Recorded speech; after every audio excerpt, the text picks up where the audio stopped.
Assalamualaikum warahmatullahi wabarakatuh. Bismillahirrahmanirrahim. Kembali lagi bersama saya dalam pembelajaran pendidikan agama Islam. Dalam kali ini kita akan sama-sama membahas tentang bab ketiga, yaitu bersuci dari hadas dan najis.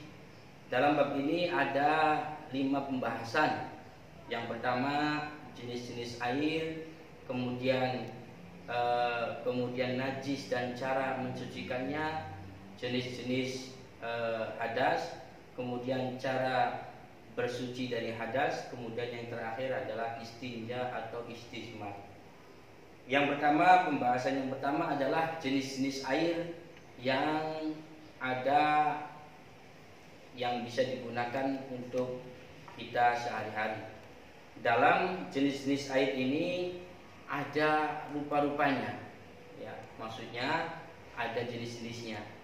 Yang pertama ada air yang suci dan mensucikan. Ada juga air yang suci tapi tidak mensucikan. Ada juga air yang suci mensucikan tetapi makruh untuk digunakan. Dan ada juga dengan air najis. Nah, dalam kita beribadah sehari-hari, air ini adalah sumber atau pokok yang utama untuk kita bersuci, supaya kita bisa sholat, kita bisa membaca Al-Quran. Di antaranya kita harus bersuci dulu. Nah, cara bersuci itu harus menggunakan dengan air. Nah, perlu kita pahami bersama bahwa air ini tadi sudah dibahas di awal, ada bentuk-bentuknya. Nah, ini merupakan perhatian yang besar untuk kita agar supaya kita berhati-hati dalam bersuci. Nah, yang pertama ada air yang suci dan mensucikan. Artinya adalah ini air yang bisa digunakan untuk bersuci, berwudu, mandi junub, dan juga air ini juga bisa digunakan untuk bisa untuk minum dan lain sebagainya. Apa? Yaitu air yang sifat-sifatnya itu tidak berubah. Apa itu sifat-sifatnya air? Ada baunya, kemudian ada warnanya, kemudian ada rasanya. Ketiga sifat ini tidak berubah oleh apapun. Nah, ada jenis-jenis air yang ada di dunia ini yang bisa kita gunakan untuk bersuci. Ada air sumur, kemudian air sungai, ada air hujan, ada air embun, ada air salju, ada air laut, juga ada air mata air. Nah, kemudian apalagi jenisnya yang bisa digunakan untuk bersuci atau yang suci dan mensucikan? Ada air yang terkena najis tapi sedikit, yang tidak mengubah sifat-sifatnya. Yang penting sifat-sifatnya air itu tidak berubah, maka itu bisa digunakan untuk bersuci. Selanjutnya ada air suci dan mensucikan tapi makruh digunakan. Artinya adalah air ini ya bisa untuk bersuci, untuk mencuci pakaian dan lain sebagainya. Dan ketika kita menyentuhnya tidak terkena najis, tapi tidak bisa digunakan untuk bersuci, untuk berwudu. Contohnya apa? Air yang dalam bejana atau dalam wadah, yang kemudian air itu panas karena tersengat matahari. Nah, ini makruh digunakan untuk bersuci. Nah, kemudian selanjutnya ada air suci tapi tidak mensucikan. Ya, air suci tapi tidak bisa untuk digunakan untuk berwudu, untuk mandi junub. Apa itu? Adalah air suci dalam zatnya, akan tetapi tidak mensucikan terhadap selainnya. Air mustakmal. Contoh air mustakmal. Ini air yang sudah dipakai untuk menghilangkan hadas atau najis.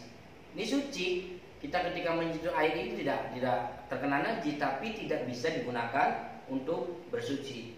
Kemudian ada juga air yang berubah. Maksudnya ini adalah air yang berubah, baunya berubah, warnanya berubah, rasanya berubah, terkena atau dikarenakan sebab sesuatu yang suci. Contoh, misalkan air putih kejatuhan teh jus, ya, teh jus ini kan suci, ya. Tapi ketika sudah dicampurkan pada air yang jernih, air sumur taruhlah misalkan, kemudian sehingga warnanya berubah, bahkan rasanya berubah, maka air ini suci memang, tapi tidak bisa digunakan untuk bersuci, wudu dan mandi junub. Air susu, nah itu juga ya termasuknya air yang suci, tapi tidak bisa mencucikan. Atau air kemasan yang dalam minimarket, teh botol atau lain sebagainya. Nah ini adalah air suci tapi tidak mencucikan. Kemudian yang terakhir ada air najis. Apa itu air najis? Air yang kurang dari 2 kula. Ya, ketika terkena najis, baik berubah atau tidak sifatnya, maka dihukumi najis. Jadi air yang sedikit, ya, baik warnanya, rasanya atau baunya berubah atau tidak berubah, kemudian ia terkena najis, maka itu dikatakan air najis. Akan tetapi ketika airnya itu banyak, lebih dari 2 kula, ini berubah salah satunya, baik warnanya saja berubah atau rasanya saja berubah, maka ia juga dikatakan sebagai air najis. Beda dengan air yang banyak, kemudian ketika kejatuhan najis, maka itu tidak berubah, tiga sifatnya itu tidak berubah, maka tidak dihukumi dengan air najis. Itu jenis-jenis dari air. Kemudian selanjutnya adalah najis dan cara mencucikannya. Najis ini dan cara mencucikannya ini adalah suatu yang harus dibersihkan dari badan, pakaian atau tempatnya. Jadi ketika kita ingin melaksanakan ibadah sholat, kita harus bersih dari najis. Entah itu badan kita, pakaian kita, atau tempat sholat kita itu harus bersih dari najis. Ada 3 kategori najis. Yang pertama adalah najis mukhaffafah. Ini adalah najis ringan. Seperti contoh air kencingnya anak atau bayi laki-laki yang belum makan atau minum apa-apa kecuali baru minum asinya atau air susu ibunya. Nah ini air kencing itu dihukumi najis mukhaffafah, dan cara menghilangkannya ya cukup diciprati dengan air yang terkena najisnya. Kemudian ada najis mutawasito atau najis tengah-tengah.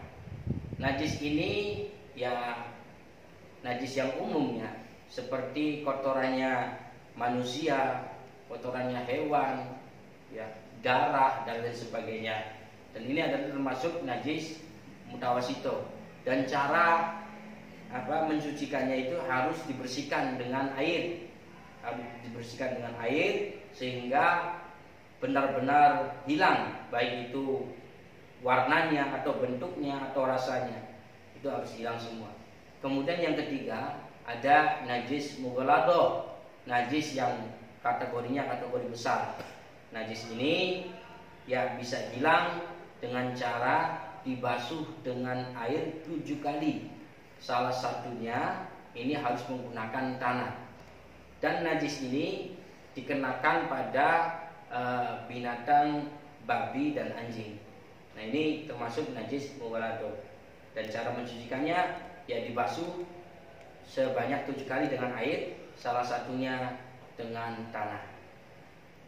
Nah inilah penjelasan dari bab najis. Semoga ada manfaatnya. Kurang lebihnya mohon maaf. Wabillahi taufiq wal hidayah. Wassalamualaikum warahmatullahi wabarakatuh.